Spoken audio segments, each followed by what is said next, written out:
Gaba, bienvenidos a Bioencuentro TV, les mandamos un beso y un saludo muy grande desde la ciudad de Guadalajara. Y hoy tenemos un tema que no te puedes perder, que nos han pedido mucho y algo que en los últimos años como que ha tenido cierto auge, incluso decimos si hay enfermedades de moda y es una de ellas, ¿no? Vamos a hablar hoy de déficit, el trastorno de déficit de atención e hiperactividad, así es que vamos a estar platicando sobre eso. Quiero dar la bienvenida a una persona que me va a ayudar a hablar sobre este tema de déficit de atención e hiperactividad. Ella, bueno, tiene muchos conocimientos sobre esta área y sobre todo que ha estado especializada precisamente en trastornos con los pequeñitos. Es parte de nuestro equipo de Pure Life, es una gran terapeuta y tengo el honor de presentarles a Virginia García. ¿Qué tal, Vicky? Bienvenida. Hola, ¿qué tal? Buenos días. Un gusto hablar de estos temas que te encantan, que me apasionan, la verdad. Oigo trastornos con los pequeños, los adolescentes, nuestros jóvenes, y sí es algo que me hace vibrar, un tema muy interesante. No, y que has estado trabajando, Vicky, ya muchos años con los niños con diferentes tipos de trastornos y este es uno de ellos y bueno, pues me imagino que, como dices, vibro con el tema. Sí. Y sobre todo una labor muy bonita porque yo creo que, sobre todo hablando del trastorno de déficit de atención e hiperactividad, considero que hay, híjole, entre que muchos mitos, entre que mucha mala información, a veces sí, por parte de los padres, a veces por parte incluso del personal educativo, no, que el niño ya es vago, tiene déficit de atención y hiperactividad, ¿y cómo le hago? Pues mételo algo que gaste la energía, ¿no? O sea, como que nos vamos con ese tipo de clichés sin entender realmente de fondo, porque creo que tiene un fondo muy, muy interesante y muy profundo este tipo de trastornos, ¿no?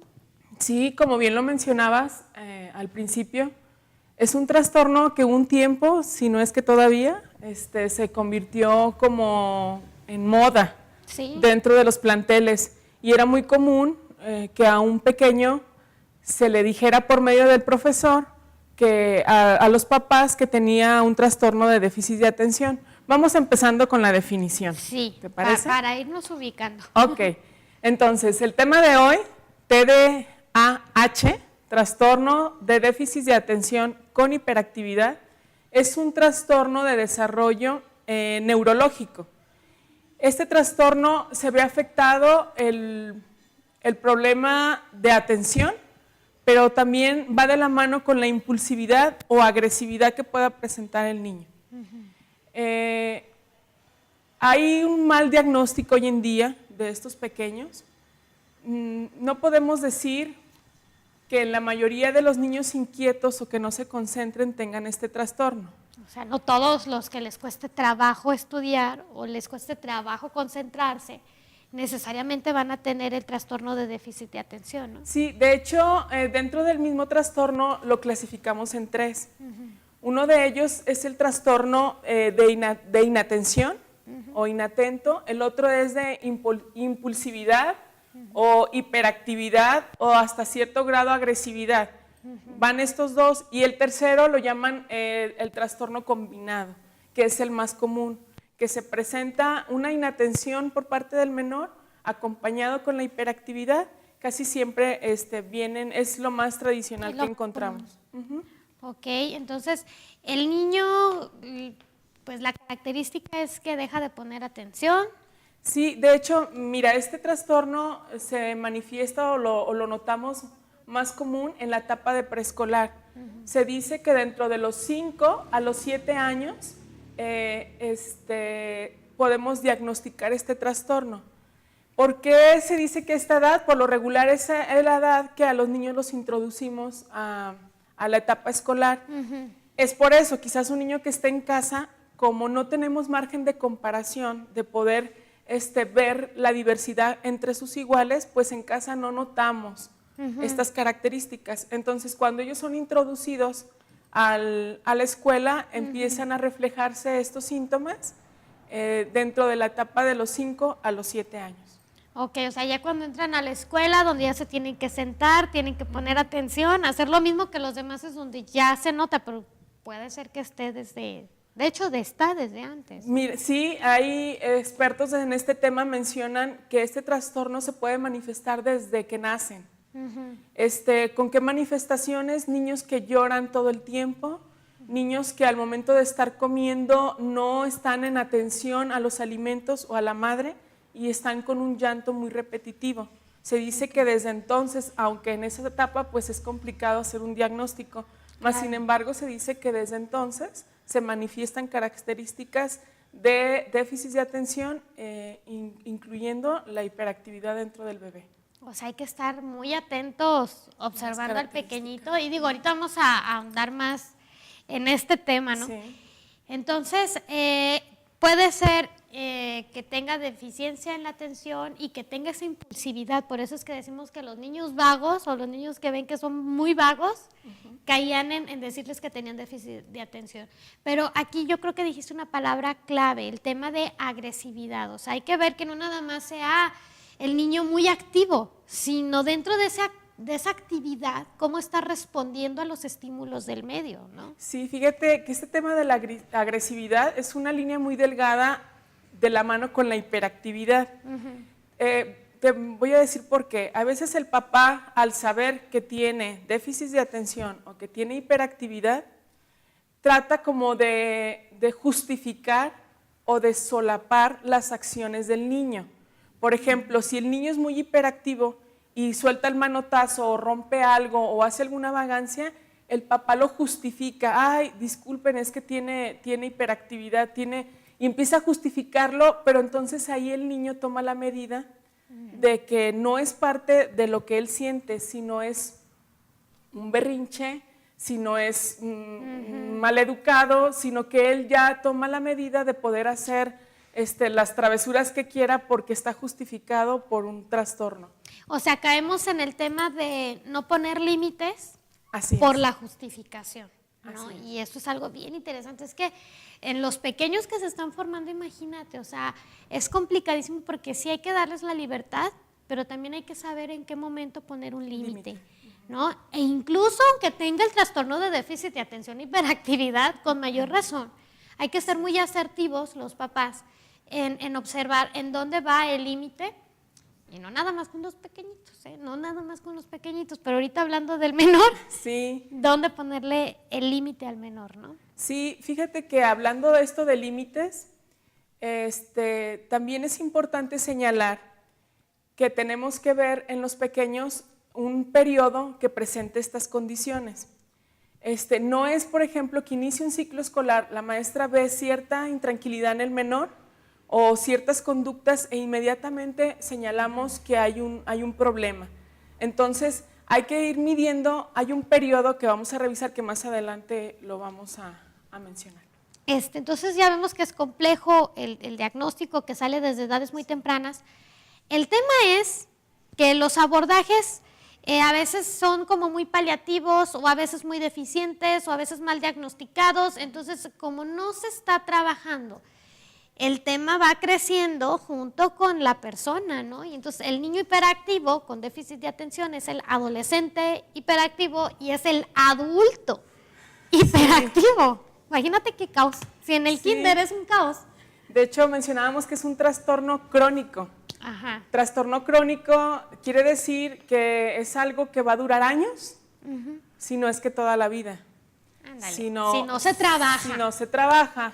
Claro, lo podemos tener toda la vida, pero bien manejado, y por lo regular son personas bien canalizadas, muy exitosas, personas muy inteligentes, pero siempre y cuando hayan sido bien canalizadas.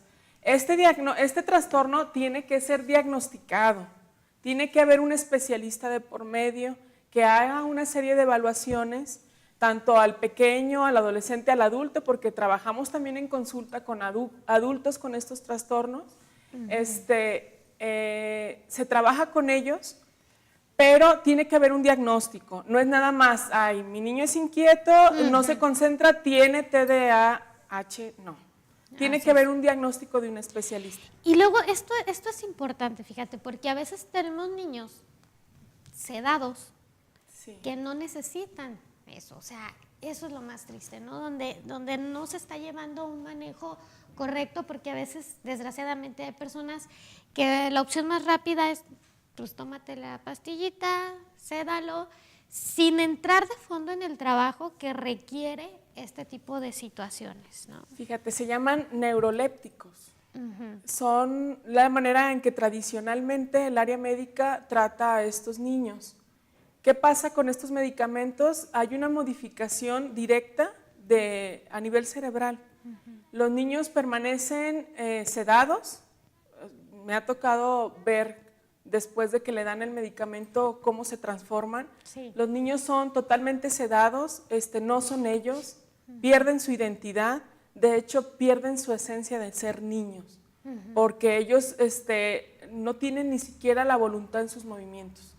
Entonces, si a mí como profesor me traen un niño que originalmente me ocasionaba problemas y me lo traes medicado y yo sé que si lo siento ahí va a permanecer toda la mañana, híjole, para mí como profesor por lo regular es un alivio porque ya no voy a tener ese problema.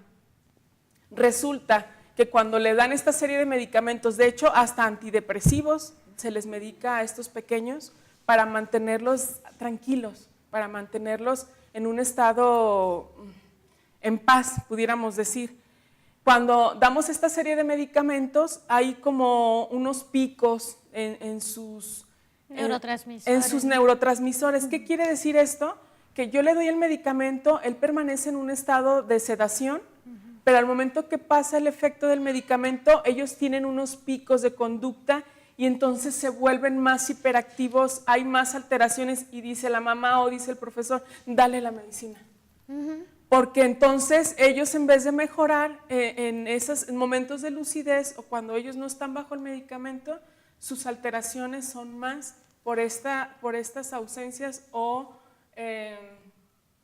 pues alteraciones de los neurotransmisores.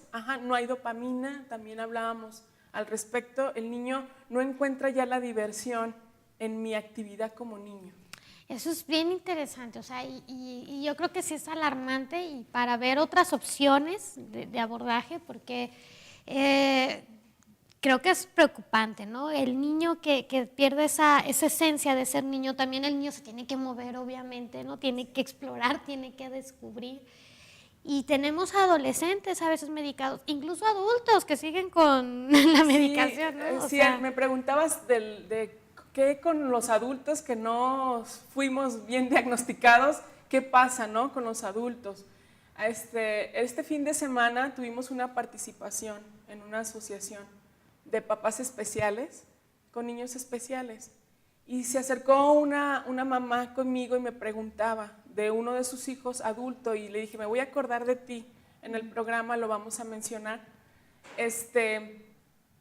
El adulto, cuando no es bien trabajado, cuando no hay un diagnóstico, lo que pasa es que llega la adolescencia y sus amistades son muy rotatorias, que es, no tengo amigos solidarios de años, de esas amistades que le puedo confiar, sino que una semana tengo una amistad, otra semana tengo otra y no confío.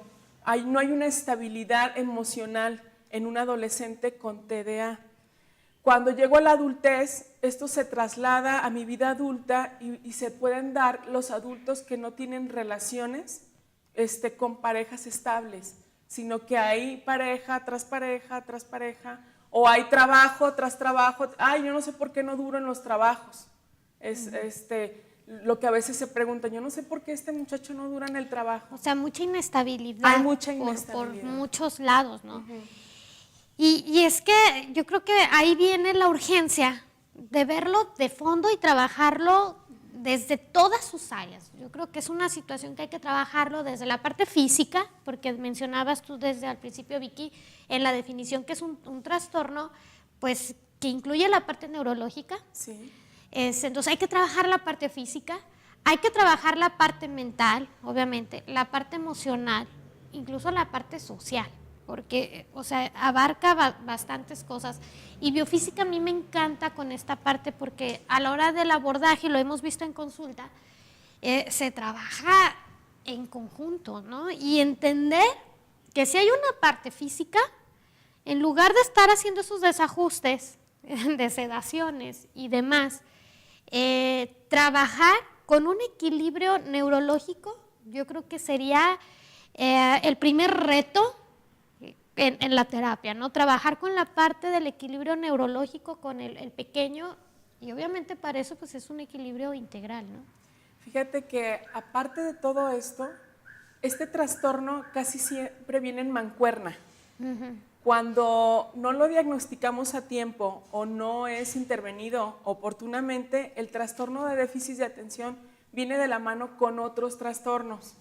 Si no es atendido el déficit, él puede presentar de la mano trastorno de sueño, trastorno de ansiedad, inclusive el tema de la depresión, porque hay este desequilibrio en los neurotransmisores que no, él sabe que algo pasa, el pequeño sabe que algo pasa, pero no sabe qué es. Y entonces se empieza a aislar. Su vida social no es la normal de un pequeño de esa edad. Y fíjate, y debe de ser, ¿por qué? Porque cuando estamos hablando de la parte nerviosa y de los neurotransmisores, van a impactar en muchas áreas. De hecho, nosotros en la parte biofísica, en la parte de consulta, ¿qué es lo que trabajamos? Decimos, vamos a trabajar sistema nervioso central, sí.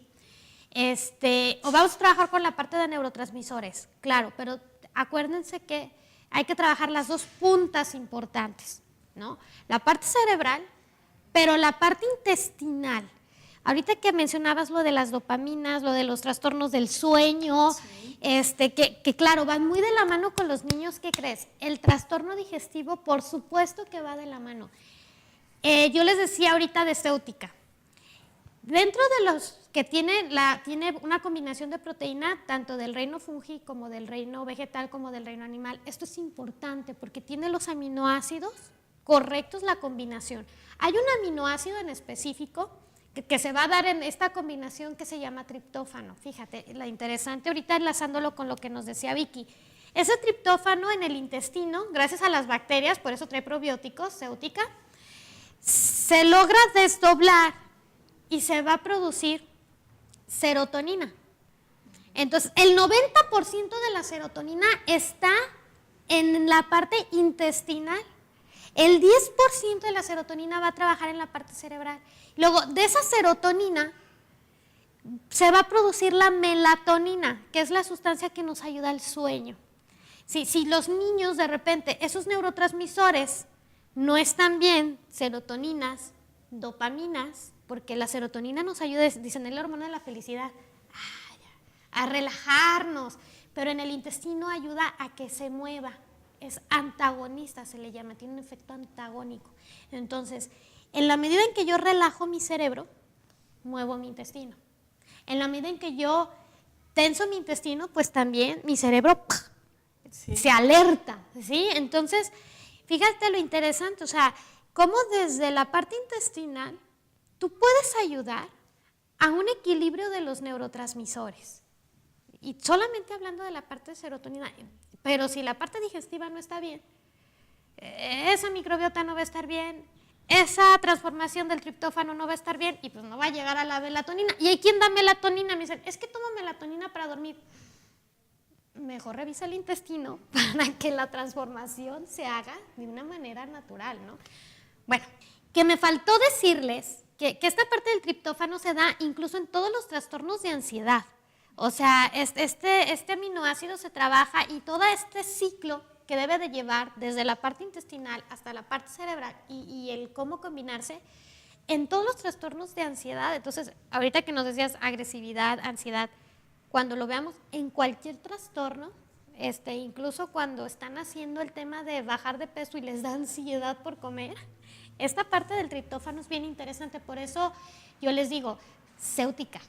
Me dicen, ay, pero ¿por qué céutica? Y más que por el tema de bajar las calorías, no, es por el tipo de nutrientes que trae, que te va a trabajar hasta en una parte nerviosa. Sí. Fíjate el trasfondo que tiene esto, ¿no? El TDAH tiene un trasfondo cerebral bien interesante que también lo trabajamos, ¿no? Sí, yo pienso que una palabra clave es la buena oxigenación del cerebro. Es clave en este proceso de diagnóstico. Hay que ayudar a la persona a que tenga una buena oxigenación cerebral. Se menciona que hay una afectación en el cerebro, en la zona callosa del cerebro que une los dos hemisferios. Así es. Hemisferio derecho y hemisferio izquierdo. Hay una afectación en esa zona. También se dice que hay una afectación en la amígdala, hablando del cerebro, ya que esta zona es la zona más primitiva del ser humano. Es donde hay una manipulación o un manejo del pequeño, del joven o del adolescente o del adulto por parte de ese lado de agresividad, de impulsividad que no es bien controlado y no es bien manejado. Acuérdense que este tema de la impulsividad y la agresividad sí hay que tocarlo con pincitas para no caer en el otro extremo de la majadería, ¿sí? O sea, hay que ver y separar qué es lo que me atañe a mi trastorno y qué es ya una falta de conducta. Okay. Entonces, la amígdala es una zona que se ve afectada también y por eso hablamos que debe haber una buena oxigenación cerebral. Al principio mencionábamos también de cómo los jóvenes, el adolescente o el adulto va de lugar en lugar, de amistad en amistad, de trabajo en trabajo, porque otra de las zonas afectadas dentro del cerebro es el hipocampo, que es en la zona donde podemos nosotros proyectar a futuro nuestras acciones. Así es, proyectar a futuro y la memoria. Así es. Porque también se ve afectada la memoria a largo plazo de repente en estas personas, ¿no? Y ahorita que decías de la oxigenación, claro, para que haya esa sinapsis en el cuerpo calloso, que es el que une hemisferio derecho y hemisferio izquierdo, para que la parte de la amígdala, para que la parte del hipocampo necesitamos una correcta oxigenación cerebral. Y fíjate, algo bien interesante, si lo vemos desde esta parte más de nutrientes, el cerebro, todos creemos que, bueno, necesita azúcar, ¿no? Para trabajar, que es la energía primaria, claro, sí, una cantidad. No quiere decir que le vayas a dar azúcar al niño, un niño que le des, o sea, es del mismo alimento, ¿no? No le voy a dar las cucharadas de azúcar, porque si no, imagínate. Pero para que en su trabajo neurológico, esta parte que nos decías de las conexiones, se lleve a cabo, necesita también el cerebro cierto tipo de grasa. El cerebro al final, su estructura base es grasa. Entonces, el tema a mí me gusta cuando trabajamos ahí con los pequeños, combinar esa parte de fibra con bioflax molida sobre todo. Entonces puedes decir, ay, sí, porque también requerimos grasas poliinsaturadas, grasas buenas, como los tenemos catalogado en lo general, para que esa conexión, para que ese cerebro, para que esa estructura nerviosa tenga un correcto funcionamiento. Y claro, necesita ese impulsor importante que es la oxigenación, Vicky. Yo creo que diste en una parte importantísima, porque la oxigenación es lo que nos ayuda precisamente a conectar los dos hemisferios, ¿no? Lo vemos en la meditación y todo este rollo cuando empezamos, inhalamos, exhalamos, es que nuestros hemisferios, ¡pum!, se conecten, ¿no? Estén ahí. Entonces, esta parte, pues nosotros lo hacemos, bueno, ya en una consulta con el tema de las terapias, incluso a veces con el tema de la cámara hiperbárica. ¿Tú cómo le puedes hacer? Ceutica trae algo ya de Ganoderma lucidum, sí, pero el Gano es un excelente oxigenador que te puede ayudar. El biopropóleo, en el caso ya de los chiquitos, pues considero que como tema de oxigenación que lo hemos visto, tiene un efecto rapidísimo, ¿no? Incluso. Sí, de hecho es importante mencionar que dentro de la consulta, en clínica, abordamos todas estas áreas en el pequeño.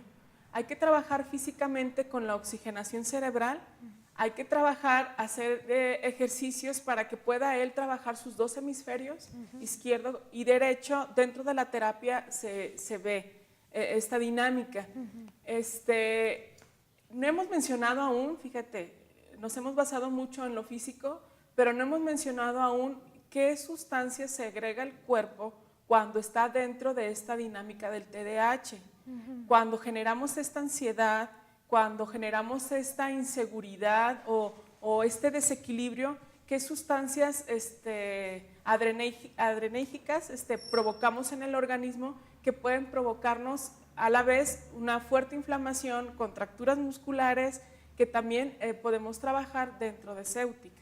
Claro, el efecto secundario que está teniendo esto en el cuerpo, es cierto, porque las sustancias adrenérgicas, todas estas sobreestimulantes que de repente vamos a tener, pues están disparadas, incluso las hormonas del estrés como el cortisol mismo, que se ve elevado cuando caemos en periodos de ansiedad, de estrés, de angustia. Bueno, también se va a ver elevado, sí es cierto, Vicky, porque es que se hace como un círculo vicioso en el que estamos, ¿no? Entonces es importante sacar al cuerpo y a la persona de ahí. Al cuerpo ya estamos viendo, tenemos que trabajar con congruencia, porque para que logremos la oxigenación se establezca.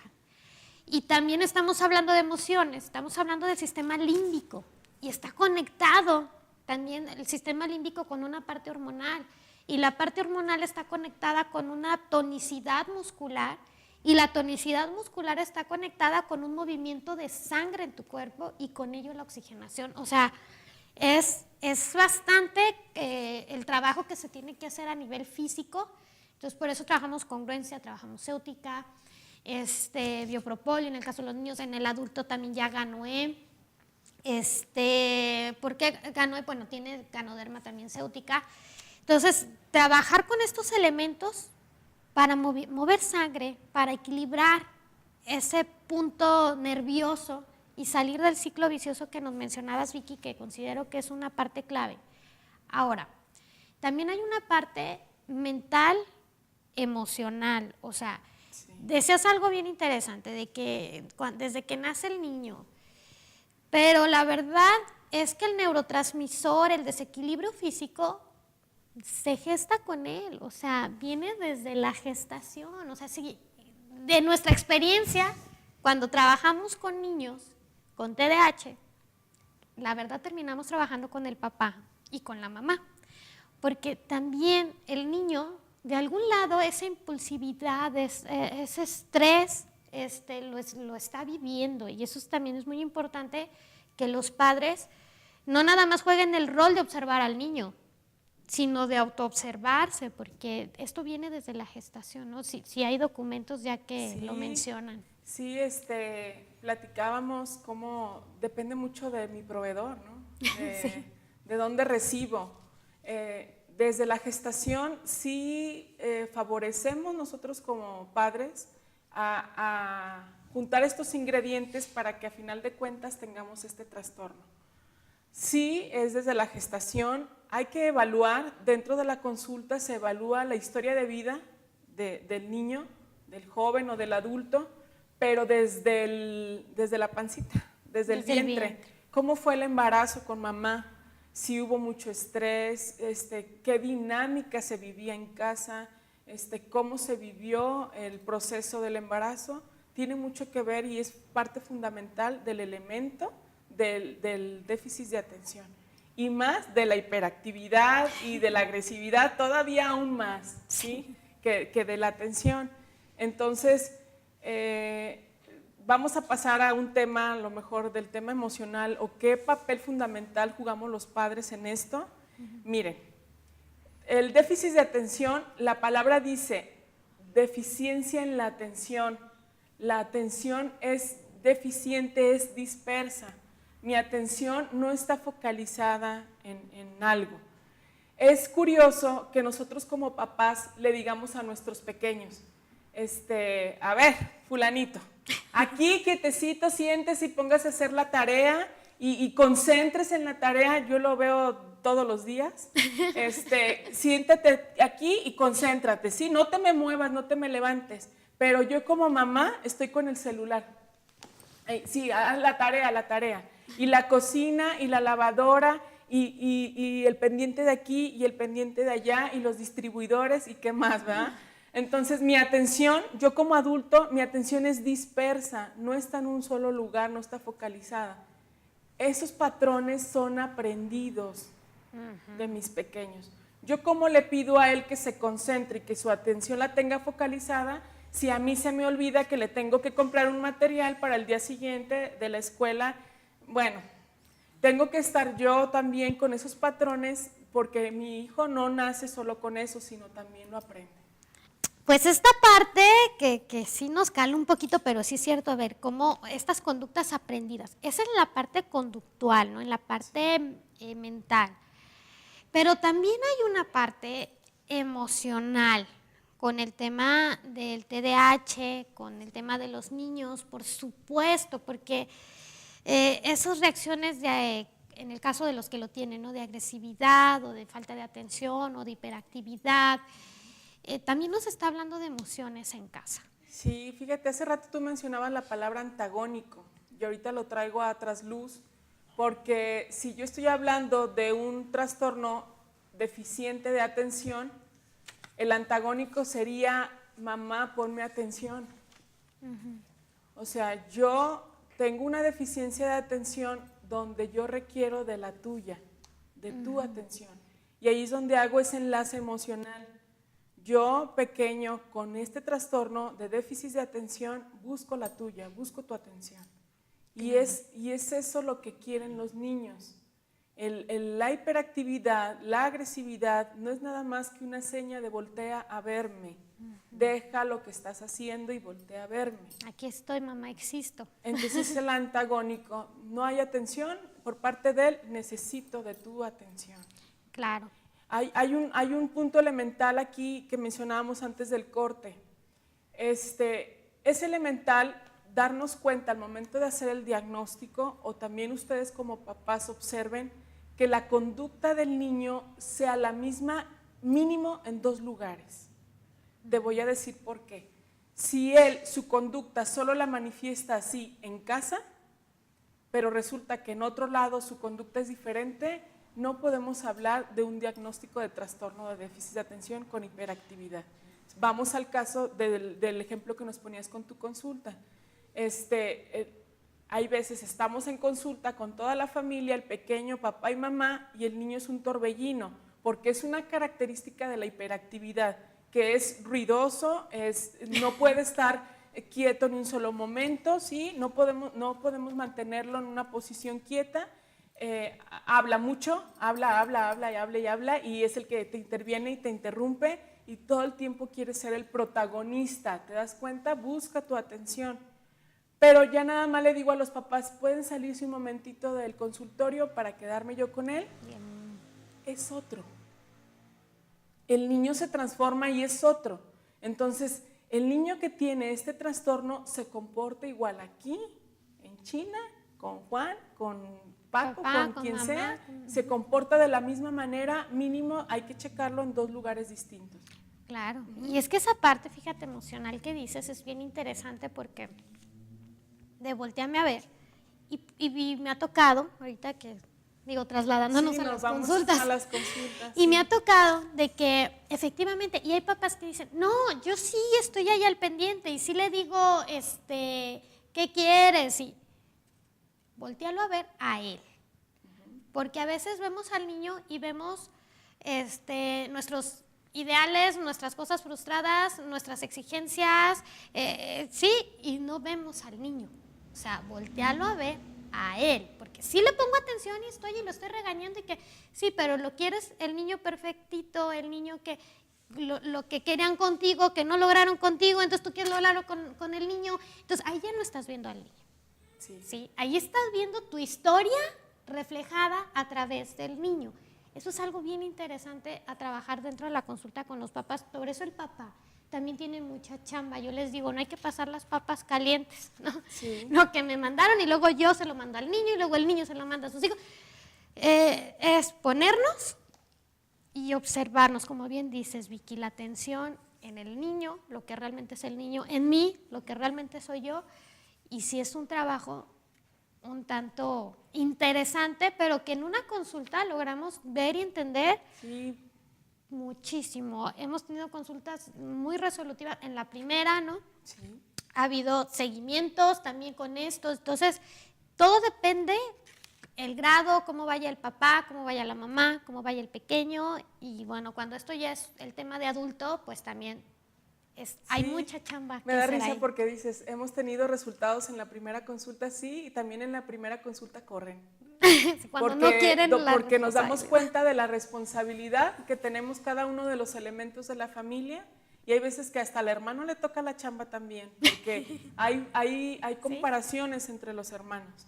Entonces, también me da risa porque en la primera hay resultados, sí, pero también en la primera salimos corriendo por no adquirir el compromiso. Sí, es duro, pero real, duro, pero real, duro, pero real. Vicky, pues muchísimas gracias por compartir este tema. Me encanta gracias. compartir y que podamos aportar algo para el avance de este trastorno.